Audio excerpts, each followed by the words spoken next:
अस्सलाम वालेकुम व्यूअर्स, क्या हाल चाल है आप सबका। उम्मीद है कि आप सब बिल्कुल खैरियत से होंगे। मैं भी अल्हम्दुलिल्लाह बिल्कुल ठीक हूँ। आज मैं आपके साथ शेयर करूँगी नमकीन रोश बनाने की रेसिपी, जो कि पेशावर की बहुत ही मशहूर डिश है। वहाँ पर इसको बहुत शौक़ से बनाया और खाया जाता है। बग़ैर किसी भी मसाले का इस्तेमाल करते हुए हम इसको सिर्फ नमक के साथ बनाएंगे और आप यकीन करें कि ये इतना मज़ेदार और फ्लेवरफुल बनेगा कि आप सारी निहारियों और कौरमों को भूल जाएंगे। तो चलिए इसको बनाना स्टार्ट करते हैं। यहाँ पर मैंने 2 किलो बकरे का गोश्त लिया है और ये हड्डी वाला गोश्त है और इसमें सारे हिस्सों का गोश्त जो है वो शामिल है, स्पेसिफिक किसी एक हिस्से का गोश्त नहीं है।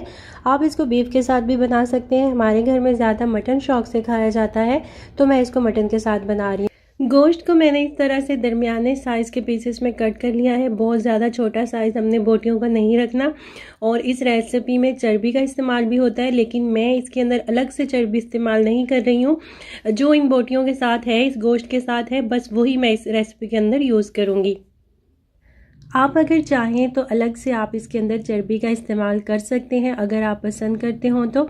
अब हम यहाँ पर एक कुकर ले लेंगे, क्योंकि इस रेसिपी को हम प्रेशर कुकर के अंदर बनाएंगे। और इसके अंदर मैंने हाफ़ कप के जितना ऑयल ऐड कर दिया है। ऑयल जैसे ही थोड़ा सा गर्म होगा तो 1 टेबलस्पून हम इसके अंदर लहसुन और अदरक का पेस्ट ऐड कर देंगे और इसको हम सिर्फ 10 सेकंड के लिए फ्राई करेंगे, क्योंकि हमने इसको ब्राउन नहीं करना। जैसे ही ये फ्राई होना स्टार्ट होगा तो हम इसके अंदर गोश्त को ऐड कर देंगे।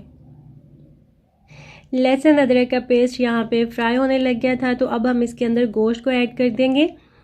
सारे गोश्त के टुकड़ों को हम एक एक करके इसके अंदर रख देंगे। और आपने अगर अभी तक मेरे चैनल को सब्सक्राइब नहीं किया हुआ तो आप मेरे चैनल को सब्सक्राइब कर लीजिए और साथ में बने हुए बेल बटन को भी प्रेस कर दीजिए, ताकि मेरी हर न्यू आने वाली वीडियो का नोटिफिकेशन जो है वो आपको मिल सके। चलिए जी, यहाँ पर मैंने सारे गोश्त को कुकर में ऐड कर दिया है और अब हम इसकी भुनाई करेंगे। तकरीबन 10 से 12 मिनट के लिए हम अच्छी तरह से गोश्त की भुनाई करेंगे, ताकि जो गोश्त की स्मेल होती है वो अच्छी तरह से ख़त्म हो जाए। गोश्त के साथ ये छोटे छोटे चर्बी के पीस थे, वो भी मैंने इसके अंदर ऐड कर दिए हैं। जैसा कि मैंने आपको पहले भी बताया कि इस रेसिपी में चर्बी का इस्तेमाल भी किया जाता है। आप अलग से इसके अंदर चर्बी डालना चाहें तो वो भी आप इसके अंदर ऐड कर सकते हैं। खैर, यहाँ पर अब हम गोश्त की भुनाई करेंगे और गोश्त को हमने इतना भूनना है कि गोश्त का जो रेड कलर होता है वो ब्राउनिश ना होने लग जाए, तब तक हमने इसको फ्राई करना है। मुझे यहाँ पर गोश्त की भुनाई करते हुए तकरीबन 10 मिनट हो चुके हैं और गोश्त का जो कलर है वो ब्राउन होना स्टार्ट हो गया है। और भुनाई के दौरान ही हम इसके अंदर नमक ऐड कर देंगे और नमक हमने अपने टेस्ट के मुताबिक इसके अंदर ऐड कर लेना है। तो यहाँ पर आप देख सकते हैं कि गोश्त का जो रेड कलर था वो अब बिल्कुल ब्राउन हो चुका है। तो इस स्टेज तक हमने इसकी भुनाई करते हुए इसको लेके आना है। इस सारे प्रोसेस पर गोश्त की भुनाई के, या फिर आप फ्राई कह लें, हमारे 10 से 12 मिनट लगे हैं और उसके बाद हमारा जो गोश्त है वो प्रेशर लगाने के लिए बिल्कुल तैयार है। तो अब हम इसको प्रेशर लगाएंगे, लेकिन उससे पहले हम इसके अंदर कुछ चीज़ें और ऐड करेंगे। वैसे तो इस नमकीन रोश के अंदर सिर्फ आलू का इस्तेमाल किया जाता है, लेकिन मैंने इसके अंदर प्याज भी ऐड किए हैं। 3 प्याज मैंने इसके अंदर डाले हैं और उनको मैंने कट नहीं किया है, और 3 ही मैंने इसके अंदर आलू डाले हैं और 2 बड़े साइज़ के टमाटर मैंने कट करके इसके अंदर ऐड कर दिए हैं।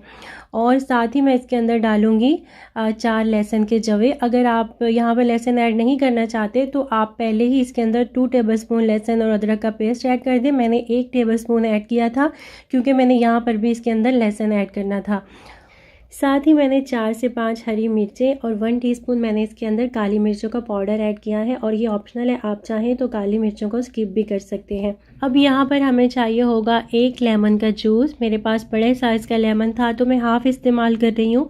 आपके पास छोटा लेमन हो तो आप पूरा लेमन इसके अंदर यूज़ करेंगे। तो यहाँ पर मैंने लेमन का जूस निकाल लिया है। इसके अंदर अब हम हाफ़ कप के जितना पानी ऐड करेंगे और इसको हम गोश्त के अंदर ऐड कर देंगे। इससे जो गोश्त है वो बहुत ही सॉफ्ट बनेगा और बहुत ही ज़्यादा फ्लेवरफुल बनेगा। और इस रेसिपी के अंदर बहुत ज़्यादा पानी का इस्तेमाल नहीं होगा। गोश्त जो है वो अपने ही पानी में कुक होगा। अच्छा जी, अब यहाँ पर हमने गोश्त को प्रेशर लगा देना है और प्रेशर लगाने के बाद पहले 10 मिनट के लिए हमने इसको हाई फ्लेम के ऊपर कुक करना है।